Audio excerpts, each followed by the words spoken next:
Orain dela hilabete batzuk, Urnietako Eusko Abertzaleak alderdiko Uri Batzarreko kideak edo arduradunak elkartu eta 2019-2023 ekitaldiei begira edo legegintzaldiei begira alkateei moduan berriz ere aurkezteko proposatu eta animatu nindetenean lehenik eta behin erreflexiorako denbora tarte bat eskatu nien. Hain zuzen ere beti esan dudan moduan, zure bizitza politikoan sekula izan dezakezun ohorerik handiena dalako nolabait ere zure herriko alkate izatea. Baina da berean horrekin batera ardurak eta erantzukizuna datoz. Handiak eta hori benetan nekagarria da. Baina neke horri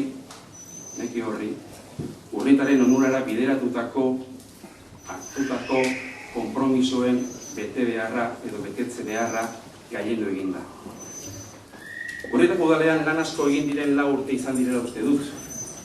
Eta lan horietako batzuk bisibilizatu badira ere, beste gehientsunak datozen hilabeteetan, datozen urteetan bisibilizatuko dira. Ikusgarri egingo dira. Urte hauetako lanari jarraipena emanez. Erronka horiek amaitu gabe utzi ordez, erronka izateari uzteko lekurik egokiena udala bera da eta udalean lanean jarraitzea. Hori horrela datozen 4 urteetan, Urnietako herriak, Urnietako udalak lan garrantzitsu batzuei ere aurre egiten jarraitu behar du. Irisgarritasun eta mugikortasun mailan, neurri bere egitoriko dira eta horrek herriaren ibilera aldatu egingo da. Eta berean, gizarte zerbitzuei dagokionez, egun ditugun kalitatezko zerbitzuak bermatzea izango da gure aurreneko erronka. Baina horretik aparte, berriak diren baliabide eta azpiegiturekin, azpiegiturak izango ditugu, beharrean aurkitzen diren kolektibo desberdinei erantzunak ematen jarraituko dugu. Nagusientzako egoitza lortzea erronka da, esan bezala, denda berri eraikina berritzea, hobetzea, egokitzea, zerbitzu berriak ematea bertan, pisu tutelatuak eta bar. Sustapenei dagokionez berriz, kirol instalkuntza berriak izango ditugu Urnietan, hainbeste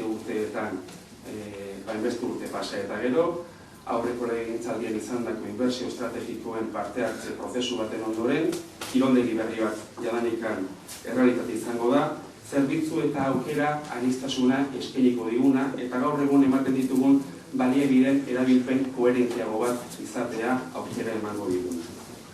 Zer esanik ez, euskaltegia.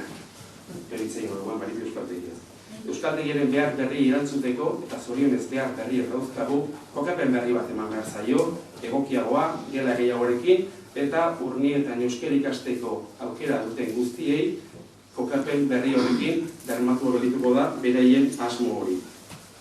Helburu ez da bakarrikan euskara ikastea, baizik eta euskara ikasten duten horiek eta jadanikan euskara dakitenek, Ainarak ipatu bezala, agian ez izateko gazteleren gandikan gehiendu, baizik eta euskarare gero eta gehiago entzuna izatea gure herrian, gure kaleetan. Hezkuntza munduan egin beharreko apustua garbia da. Hezkuntza publikoa dagokionez, Azkorte eraikina ahaztu egapeko debetxeko eraikin berria behar da, eta zentzu horretan legegintzaldia amaitzeko asteazken honetan izandako udalbatzan zalantza izpiba sortu bazen ere, printzipioz argitu beharra dago, zeren hezkuntza departamentuarekin hori bermatu da, 2019 eta 2023 urteari begira Jaurlaritzak bere hezkuntza departamentuaren bitartez egin duen inbertsio mapetan Urnietako egoitza bertan agertzen dela. Beraz, Urnietako DBH-ko zentrua inbertsio plan horretan sartuta dago. Lurralde mailako garapide dagokionez eta gure eskubitan dagoen Jortek idatutako batzordetik eraman beharko da, etxe bizitzak eraikitzea gazteentzako eta ezain gazteentzako, zuzik eta berein etxe bizitzak modu duin batetan irisgarriagoa izatea behar duten, gero eta jende gehiago dago, etxe bizitzak eraikitzea duen esan bezala lehentasun izango da. Eta garapen urbanistiko horiek ere, etxe bizitzak berriak ekartzeaz gain, gaur egun dauzkagun auzo desberdinen arteko konexioa, lotura gune gisa ere erabili genitzake, eta izango dira. Garrantzitsu izango ere baita ere, adifek gaur egun nolabait ere Urnietako geltokiko irisgarritasuna eta segurtasuna bermatzeko egiten ari diren obren amaiera lortzea, hurrengo urterako aurreikusita dagoena.